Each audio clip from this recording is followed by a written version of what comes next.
आप देख रहे हैं मिरर इंडिया, जनता की आवाज और समाज का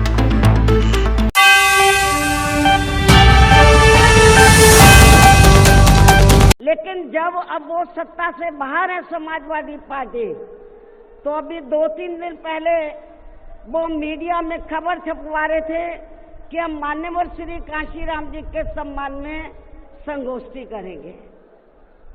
लेकिन जब वो सरकार में रहते हैं तो ना उन्हें पीडीए याद आता है और ना मान्यवर श्री कांशीराम जी की जयंती और ना ही पुण्यतिथि उनको याद आती है सरकार में रहकर। लेकिन जब वो सत्ता से बाहर हो जाते हैं तो समाजवादी पार्टी को फिर याद आता है कि हमें संगोष्ठी करनी चाहिए। मैं सपा मुखिया अखिलेश यादव से मैं ये पूछना चाहती हूँ, यदि मान्यवर श्री कांशीराम जी के प्रति आपका इतना ही आदर सम्मान था, तो जब यूपी में मेरी सरकार थी तो मेरी सरकार ने अलीगढ़ मंडल में कासगंज के नाम से अलग से जिला बनाया। उस जिले का नाम मान्यवर श्री कांशीराम जी नगर के नाम से रखा था। लेकिन जैसे ही समाजवादी पार्टी पावर में आई, उन्होंने नाम बदल दिया।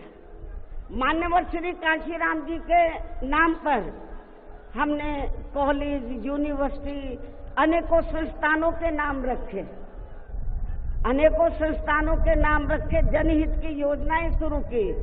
सारी की सारी अधिकांश जो बड़ी बड़ी योजनाएं थी वो सभी की सभी इन्होंने बंद कर दी समाजवादी पार्टी की सरकार ने। ये इनका दोगला या दोहरा चरित्र नहीं है तो क्या है? कोने कोने से आए हुए। देखिए, बहन जी के भाषण के दौरान तमाम जो बहुजन समाज पार्टी के कार्यकर्ता हैं और जो बहुजन समाज के आए हुए लोग हैं, उनके अंदर का उत्साह आप देख सकते हैं। हर तरफ, हर जगह आपको मान्यवर कांशीराम स्मारक स्थल पे और उसके बाहर रोड पर नीले झंडे नजर आ रहे होंगे। लाखों की तादाद में लोग यहाँ पे आए हुए हैं और आप ये देखिए, बहन जी का भाषण चल रहा है। 19वीं पुण्यतिथि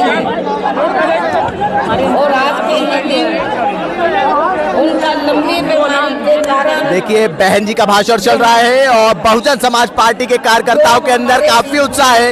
वो मीडिया के मंच पर आना चाहते हैं, मीडिया द्वारा जो स्टेज लगाया गया है कि उनको देख लें और उनको सुन लें।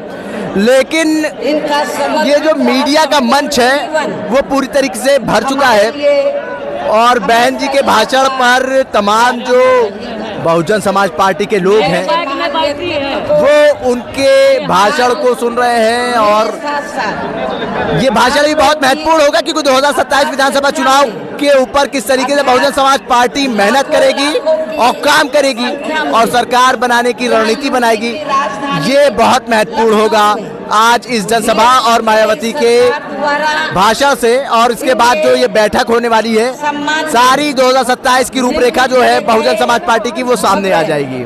वे अति विशाल मान्यवर श्री कांशीराम जी स्मारक स्थल पर इनको अपने बहन जी का भाषण जो है वो तो आप सुन ही रहे हैं, लाइव भी देख सकते हैं, लेकिन ये तस्वीरें आपको देखने को नहीं मिलेंगी। ये जो जुनून है बहुजन समाज पार्टी के कार्यकर्ताओं का, वो आपको देखने को नहीं मिलेगा। आप इसको देखिए, ये देखिए, जहाँ तक आपकी नजरें जाएंगी वहाँ तक आपको नीले झंडे और सारे इस कार्यक्रम स्थल पर हर जगह आपको बैनर, पोस्टर और नीले झंडे नजर आएंगे और तमाम जो बहुजन समाज पार्टी के कार्यकर्ता हैं वो नजर आएंगे। मेरे साथ साथ आप ये देखिए, भीड़ के मामले में ये देखिए, लगभग 3 लाख लोगों का मजमा जो है वो यहाँ पर है। भीड़ के मामले में अपना पिछला खुद का सभी रिकॉर्ड तोड़ते हुए यहाँ लाखों की संख्या में वही चीज बहन जी ने भी बोली, वही चीज बहन जी ने भी बोली कि सारे रिकॉर्ड अब तक के टूट चुके हैं और इस बार जो भीड़ है वो ये बताएगी कि बहुजन समाज पार्टी के अंदर कितनी ताकत है 2027 विधानसभा चुनाव को लेकर। साथ ही वर्तमान ये देखिए राज्य सरकार की क्या बेहतरीन नजारा है। वर्तमान राज्य सरकार ये की खूबसूरत निर्माण भी बहन जी द्वारा करवाया गया था और उसी कार्यक्रम स्थल पर लाखों लोगों के मजमे को संबोधित करते हुए बहन जी ये बात खुद कह रही हैं कि हर रिकॉर्ड तोड़ते हुए आज की जो भीड़ है वो ये दर्शा रही है कि 27 में सरकार बनने वाली है। पूर्व की रही सपा सरकार की तरह वर्तमान भाजपा की राज्य सरकार ने इसे देखिए। दबाकर नहीं रखा, देखिए भारतीय जनता पार्टी के ऊपर बहन जी हमला बोलते हुए, बल्कि पार्टी के आग्रह करने पर इसकी मरम्मत करने पर पूरा खर्च किया है। इस संबंध में मैं आप लोगों को ये बताना चाहती हूँ, जब यूपी में हमारी सरकार थी और ये माननीय श्री कांशीराम जी के आदर सम्मान में ये जो विशाल स्मारक स्थल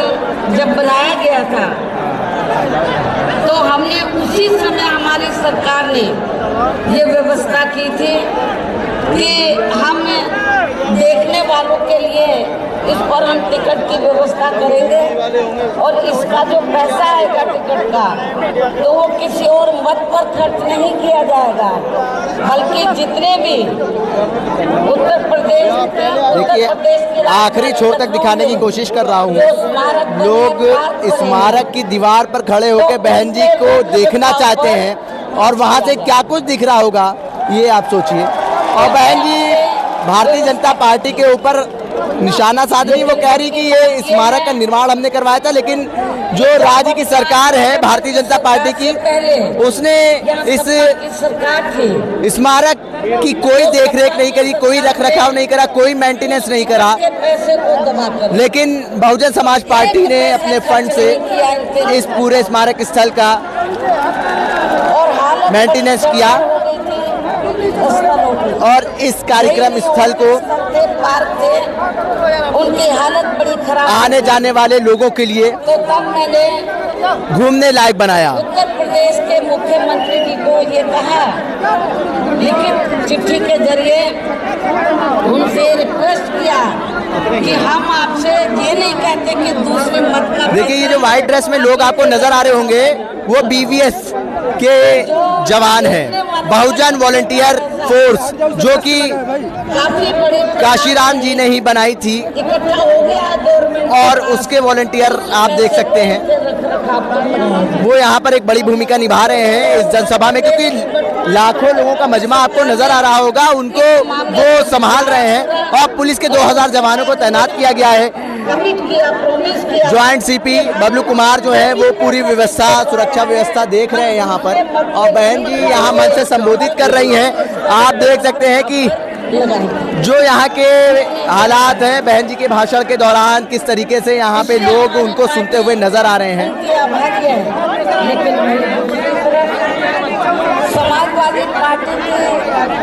समाजवादी पार्टी के जब यूपी में सरकार थी और ये स्तर बन चुके थे, देखिए समाजवादी पार्टी के ऊपर बहन जी हमलावर हैं, कोई पैसा खर्च नहीं। वही बात उन्होंने जो भारतीय जनता पार्टी के लिए कही थी वही बात उन्होंने समाजवादी पार्टी के लिए भी कहा है। उन्होंने कहा है कि इस स्मारक स्थल का कोई रखरखाव समाजवादी पार्टी ने नहीं करा।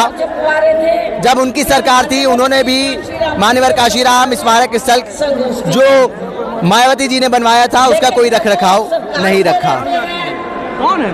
तो यह थी आज की बड़ी खबर। देखते रहिए